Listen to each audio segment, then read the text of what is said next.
Good morning. Amanda Amble's here. How are you doing?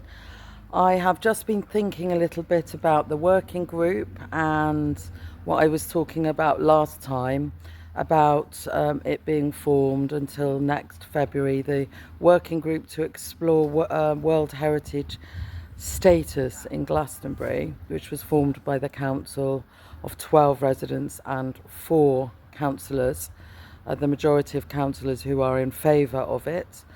And I just wanted to mention, and I will also show a diagram of this, I want to mention the Delphi technique, which is what's often employed to bring in certain things like, for instance, the climate emergency net zero things were also brought in through this Delphi technique.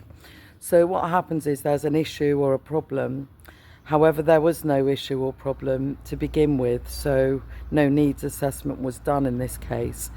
And then what's happened is experts are consulted initially. These are the consultants that were paid over £10,000. And they basically are the ones that come in at that point. They're the experts.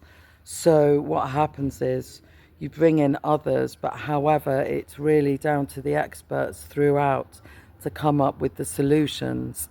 So what happens is the consensus becomes quite constructed because in human psychology, not everybody wants to sort of like stand up to the majority. So what happens in the Delphi technique, and I will put the graph in for you to have a look, is, each stage of the process is very carefully constructed for a particular outcome. So this is the reason why I didn't join the working group. They're also known as steering groups, which steer things towards the direction that they want. This is how the net zero got into, gained traction.